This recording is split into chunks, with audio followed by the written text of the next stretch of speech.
परीक्षित, इस वंश में कोई भी पुरुष ऐसा ना हुआ जो बहुत सी संतान वाला ना हो, तथा जो निर्धन, अल्पायु और अल्प शक्ति हो, वे सभी ब्राह्मणों के भक्त थे।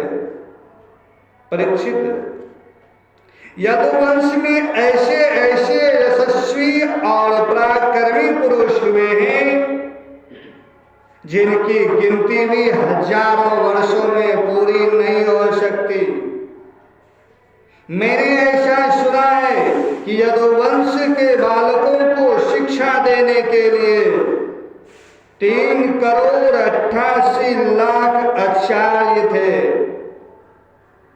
ऐसी स्थिति में महात्मा यदुवंशियों की संख्या तो बताई कैसे जा सकती है। स्वयं महाराज उग्रसेन के साथ एक मील के लगभग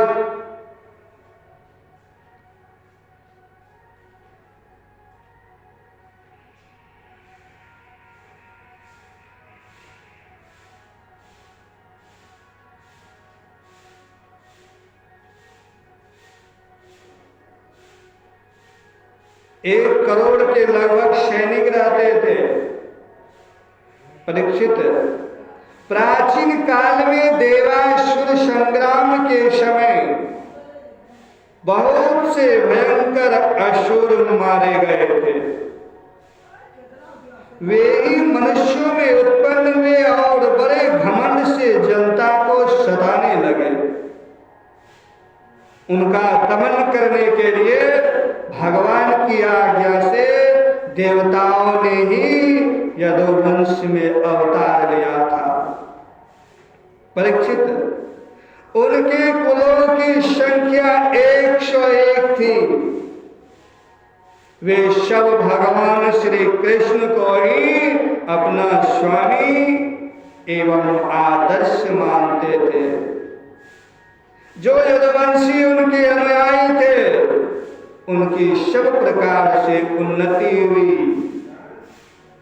यदुवंशियों का चित इस प्रकार भगवान श्री कृष्ण में लगा रहता था कि उन्हें सोने, बैठने, घूमने फिरने, बोलने, खेलने और नहाने धोने आदि कामों में अपने शरीर की भी सुधि न रहती थी। वे जानते ही ना थे कि हमारा शरीर क्या कर रहा है। उनकी समस्त शारीरिक क्रियाएं यंत्र की भांति अपने आप होती रहती थी। परीक्षित, भगवान का चरणोधोवन गंगा जी अवश्य ही समस्त तीर्थों में महान एवं पवित्र है, परंतु जब स्वयं परम तीर्थ स्वरूप भगवान ने यदुवंश में अवतार ग्रहण किया, तब तो गंगा जल की महिमा अपने आप ही उनके स्वस्थ तीर्थ की अपेक्षा कम हो गई। भगवान के स्वरूप की यह कितनी बड़ी महिमा है कि उनसे प्रेम करने वाले भक्त और द्वेष करने वाले शत्रु दोनों ही उनके स्वरूप को प्राप्त हुए। जिस लक्ष्मी को प्राप्त करने के लिए बड़े बड़े देवता यत्न करते रहते हैं, वे ही भगवान की सेवा में नित्य निरंतर लगी रहती हैं। भगवान का नाम एक बार सुनने अथवा उच्चारण करने से, भगवान का नाम एक बार सुनने अथवा उच्चारण करने से ही सारे अमंगलों को नष्ट कर देता है। ऋषियों के वंशजों में जितने भी धर्म प्रचलित है, सबके संस्थापक भगवान श्री कृष्ण ही है। वे अपने हाथ में काल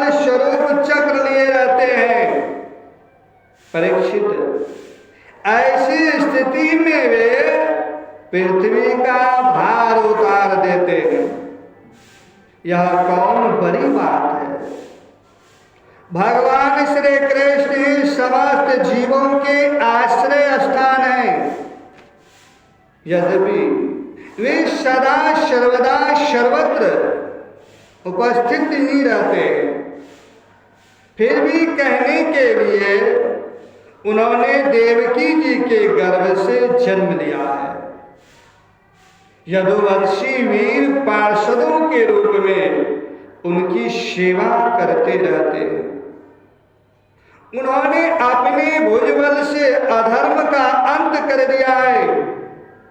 परीक्षित, भगवान स्वभाव से ही चराचर जगत का दुख मिटाते रहते हैं। उनका मंद मंद मुस्कान से युक्त सुंदर मुखारविंद ब्रज स्त्रियों और पुरुष स्त्रियों के हृदय में प्रेम भाव का संचार करता रहता है। वास्तव में सारे जगत पर वही विजयी है। उन्हीं की जय हो, उन्हीं की जय हो, जय हो। परीक्षित, प्रकृति से अतीत परमात्मा ने अपने द्वारा स्थापित धर्म मर्यादा की रक्षा के लिए दिव्य लीला शरीर ग्रहण किया और उसके अनुरूप अनेकों अद्भुत चरित्रों का अभिनय किया। उनका एक एक कर्म स्मरण करने वालों के कर्म बंधनों को काट डालने वाला है।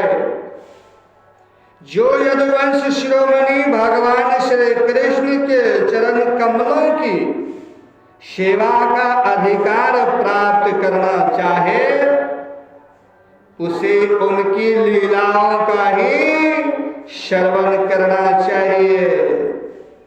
परीक्षित, जब मनुष्य प्रतिक्षण भगवान श्री कृष्ण की मनोहारिणी लीला कथाओं का अधिकाधिक श्रवण, कीर्तन और चिंतन करने लगता है, तब उसकी यही भक्ति उसे भगवान के परम धाम में पहुंचा देती है।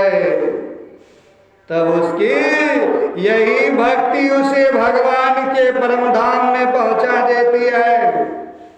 यद्यपि काल की गति के परे पहुंच जाना बहुत ही कठिन है, बहुत ही कठिन है, परंतु भगवान के धाम में काल की दाल नहीं गलती है, परंतु भगवान के धाम में काल की दाल नहीं गलती है। वह वहां तक पहुंच ही नहीं पाता। उसी धाम की प्राप्ति के लिए अनेक सम्राटों ने अपना राजपाट छोड़कर उसी धाम की प्राप्ति के लिए अनेक सम्राटों ने अपना राजपाट छोड़कर तपस्या करने के उद्देश्य से जंगल की यात्रा की है। इसीलिए मनुष्यों को उनकी लीला कथा का ही श्रवण करना चाहिए। इसीलिए मनुष्यों को उनकी लीला कथा का ही श्रवण करना चाहिए। इति दशम स्कंधार्ध संपूर्ण। श्री कृष्ण अर्पण अस्तु। ओम नमो